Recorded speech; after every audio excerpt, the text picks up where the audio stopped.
Salam spiritual muda, salam rahayu, dan salam budaya. Nah, pada kesempatan kali ini, tema pembahasan kita ialah tentang ilmu pesugihan. Nah, mungkin bagi Anda yang suka menonton pesugihan Gunung Kawi, pesugihan Gunung Kemukus, atau pesugihan Gunung Serandil misalnya, mengenai gunung-gunung tersebut atau pesugihan yang mana, saya tuh mempunyai pengalaman dari seseorang yang memiliki pengalaman ke tempat-tempat itu. Nah, seperti apa sih pengalamannya dan seperti apa sih fakta dari pesugihan itu tersebut? Monggo untuk Anda yang belum like silahkan dibantu like dulu dan dibantu tekan tombol subscribe-nya. Tidak usah lama-lama lagi ya, langsung saja kita mulai. Nah, pada 2019 yang lalu ada seseorang yang sharing kepada saya, minta pendapat atau minta solusi terhadap saya. Nah, jadi orang itu tinggal di daerah Jawa Barat, tepatnya itu di Bogor. Untuk namanya sendiri saya tidak sebutkan ya. Jadi beliau ini ialah seseorang berusia sekitar 40 atau 45 tahunan pada waktu 2019 yang lalu. Nah, beliau itu mengalami kesulitan di dalam hidupnya, tidak bisa tenang dalam hidup, terlebih terjebak pada rasa trauma hidup. Nah, traumanya seperti apa? Jadi si Mang satu ini tuh, beliau itu dulu pernah cerita, hidupnya itu nggak tenang setelah dia itu melakukan suatu pesugihan. Awalnya beliau itu mencoba-coba yang namanya pesugihan putih. Terus saya hanya mengupas cerita dari mamangnya dulu ya. Si mamangnya ini dulu pernah pergi ke Gunung Kawi, pesugihan Gunung Kawi itu loh. Tidak mendapat hasil, terus pulang, selang berapa tahun, dia itu pergi lagi ke yang namanya Gunung Kemukus. Konon katanya itu, setelah pergi ke gunung tersebut, konon katanya bisa sukses. Nah, setelah beliau pergi dari sana, belum ada hasil juga. Beliau itu pergi ke Gunung Serandil mencari pesugihan. Ini menurut cerita dari beliau. Beliau itu ketemu seseorang yang mengajarinya ilmu pesugihan itu. Menurut cerita dari mamangnya itu gini, pesugihan itu konon katanya pesugihan putih, tidak perlu menggunakan tumbal orang ataupun yang lain sebagainya. Nah, kata si mamang itu dulu dikasih syarat harus menyiapkan sesaji berupa apel jin, bunga setaman, cemani, dan sama kambing kendit 2 ekor yang berkelamin jantan. Kambing kendit itu ialah kambing yang berwarna hitam mulus, terus di perutnya ada garis putih, itu yang disebut kambing kendit. Nah, jadi setelah beliau itu menyiapkan seluruh sesajinya, lantas beliau itu melakukan prosesi ritualnya. Nah, jadi si juru kunci jadi si orang atau dukun yang menyarankan ritual tersebut menyuruh si mamang itu menyembelih 2 ekor kambing tersebut. Setelah disembelih, kepala 2 ekor kambing itu dijadikan syarat bubur rampeh atau sesajinya ya. Nah, setelah itu dagingnya dibagi-bagikan kepada masyarakat.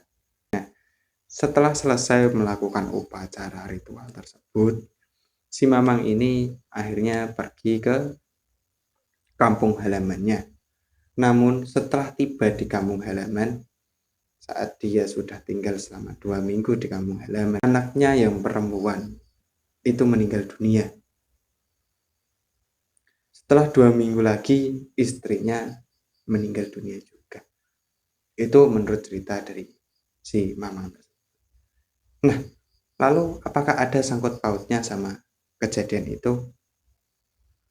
Nah, bisa iya, bisa tidak. Wallahu a'lam bishawab. Tapi kalau menurut saya pribadi, yang ia sembelih itu ya gantinya itu. Jadi dulu itu saya sempat mendengar bahwa ketika jenengan menyembelih ubur rambai yang berupa kambing kendit atau ayam cemani, beli sebenarnya ialah orang yang Anda korbankan. Kambing atau ayam tersebut hanyalah sebagai simbol, namun untuk korban yang sebenarnya yaitu ya orang terdekat Anda. Nah, setelah kematian dari keluarganya itu si Mamang ini menyesal. Beliau itu bertanya-tanya, kenapa kok setelah pergi ke tempat itu malah istrinya itu meninggal dunia. Akhirnya beliau itu terpuruk. Nah, setelah itu apakah si Mamang ini berhasil mendapatkan kekayaan apa yang dia inginkan? Jawabannya persis apa yang Anda pikirkan. Tentu saja tidak. Si Mamang ini tetap menjadi seorang yang, mohon maaf, kurang mampu ya. Bahkan hidupnya itu semakin pura-pura. Kehilangan uang buat ubur rambe, belum lagi kehilangan harta tercintanya, yaitu anak dan istrinya. Jadi dari kisah si Mamang ini bisa Anda jadikan pelajaran hidup. Jangan pernah percaya yang namanya ilmu pesugihan. Ilmu pesugihan itu menurut saya pribadi tidak ada. Kenapa kok saya bisa bilang gitu? Kalaupun ilmu pesugihan itu ada, setelah orang tersebut pergi ke suatu daerah yang diyakini bisa mendapatkan kekayaan, harusnya orang tersebut ketika sudah pulang dirinya bisa kaya mendadak. Toh, kenapa sih orang-orang yang pergi ke sana tuh setelah pulang dia itu masih kerja? Apa mereka nggak yakin sama pesugihannya? Kalau mau dijawab, ilmu pesugihan ya ilmu pesugihan mas, tapi kan itu hanya mendukung dan perlu melakukan upaya atau berusaha dalam hidup seperti bekerja, berusaha dan lainnya. Berarti Anda semua itu yang melakukan seperti itu rugi. Kalau memang benar ilmu pesugihan itu benar-benar ada, harusnya jenengan itu nggak perlu kerja, nggak perlu usaha lagi. Pulang dari sana harusnya sudah kaya. Nah, itu kalau menurut saya pribadi. Saya pribadi yang sudah terjun di dunia seperti ini kurang lebih dari 2016, belajar dari 2016 sampai sekarang. Itu yang namanya ilmu pesugihan saya itu tidak percaya. Ya karena apa? Seperti pembodohan saja ya. Kita melakukan upacara ini, ritual ini, ujung-ujungnya setelah kita pulang, kita harus kerja. Dengan dalih, setelah pergi ke tempat sana nanti dagangan Anda jadi laris. Ya rugi ya. Karena ilmu Jawa sendiri itu ada yang namanya ilmu penglarisan. Terus buat apa ilmu itu kalau jenengan masih ke tempat pesugihan terus disuruh untuk kerja? Kan nggak masuk akal. Nah, itu ya untuk pesugihan. Lantas, toh kenapa mas orang yang pergi ke sana terus ada yang kaya? Nah, mungkin itu hanya kebetulan saja. Mereka pergi ke sana, ya mungkin doanya diijabah oleh Tuhan. Ya, itulah yang membuat mereka kaya, bukan karena dia itu sudah menyembahkan sesuatu, lantas dia setelah pergi ke sana bisa kaya. Itu bukan seperti itu. Saya itu sudah beberapa kali pergi ke tempat-tempat yang diyakini pesugihan. Yang terakhir kemarin itu tahun kemarin saya itu pergi ke Gunung Kemukus atau Gunung Kemungkus. Nah, di sana itu saya hanya melihat-lihat ya, nggak melakukan ritual dan lain sebagainya. Saya lihat kondisi alamnya, sekitarnya. Setelah saya amati dengan sudut pandang supranatural, toh kenyataannya yang kesana itu juga nggak banyak yang kaya. Bisa dibilang dari 1.000 orang itu yang kaya itu paling cuma satu. Terus apa fungsinya gitu? Berarti memang pesugihan itu tidak ada. Mindset kalian yang harus dirubah. Jangan sampai pengalaman yang pernah dialami si Mamang ini terjadi pada kalian. Nah, mungkin itu dulu ya informasi yang bisa saya sampaikan. Jangan pernah tergiur cara-cara instan seperti itu. Ilmu supranatural itu memang benar ilmu yang tidak bisa dibuktikan secara nyata. Tapi setidaknya kita itu bisa berpikir secara logika.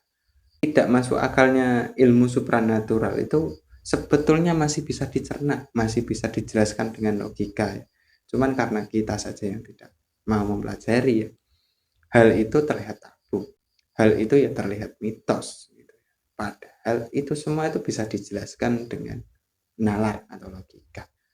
Terjadinya ilmu balik, pengasih, itu semua itu bisa dijelaskan. Dan jujur, saya itu juga mempelajari ilmu pesugihan.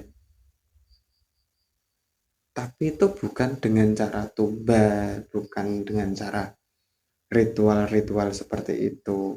Jadi dari kesimpulan ini jenengan harus bisa memahami, mulai sekarang jangan pernah percaya dengan yang namanya pesugihan. Dan kalaupun ramai di podcast-podcast pesugihan ini, saya menyesal telah melakukan ini.